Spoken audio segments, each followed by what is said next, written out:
Career কখনো একই গ্রাফে যায় না, গ্রাফটা হয়তো উঠানামা করে।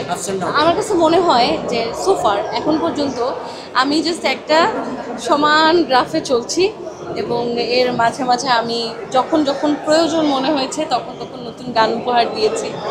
হ্যাঁ, এটা ঠিক, বেশ একটা লম্বা সময় হয়েছে আমি নতুন গান উপহার দিইনি।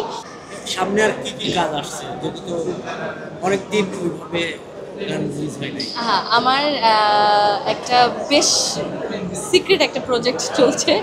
সিক্রেট প্রজেক্ট যেহেতু ডিটেলস বলছি না, বাট কাজটা খুবই আমি বলবো খুবই ভারী একটা কাজ এবং এখানে আমরা চেষ্টা করছি যুগের সঙ্গে মিলিয়ে এখনকার সময় এবং আমার যেই ধারা এই দুটোকে কম্বাইন করে নতুন কি করা যায় এরকম ভেবেই আসলে কাজ করা হচ্ছে এবং আমার বিশ্বাস যে দর্শকরা খুব অসাধারণ একটা প্রজেক্ট পাবে ভেরি সুন ইনশাআল্লাহ।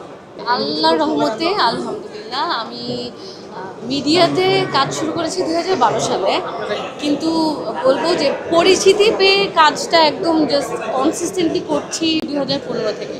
মানে 12তে আমি প্রথম কাজ করেছি মিডিয়াতে, এরপরে আমার যেই প্রথম একক অ্যালবাম ঐশী এক্সপ্রেস সেটার কাজ করেছি প্রায় 2.5 বছর এবং সেটা শেষ করে 15 ফেব্রুয়ারির 7 তারিখ আমার প্রথম সলো অ্যালবাম রিলিজ হয় এবং সেই থেকে আলহামদুলিল্লাহ এখনও পর্যন্ত আমি চলছি, আমার ঐশী এক্সপ্রেস চলছে এবং একটা ধারণা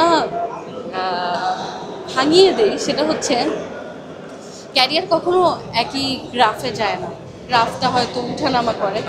আমার কাছে মনে হয় যে সোফার এখন পর্যন্ত আমি জাস্ট একটা সমান গ্রাফে চলছি এবং এর মাঝে মাঝে আমি যখন যখন প্রয়োজন মনে হয়েছে তখন তখন নতুন গান উপহার দিয়েছি।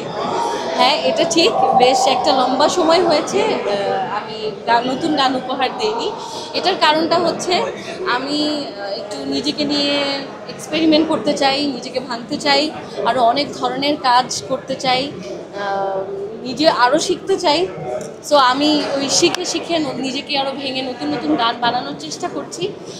যখন আমার মনে হবে যে হ্যাঁ এই গানটা একদম উপযুক্ত, তখন তখন ধাপ করে আমি একটা ধামাকা দিয়ে দেবো ইনশাল্লাহ।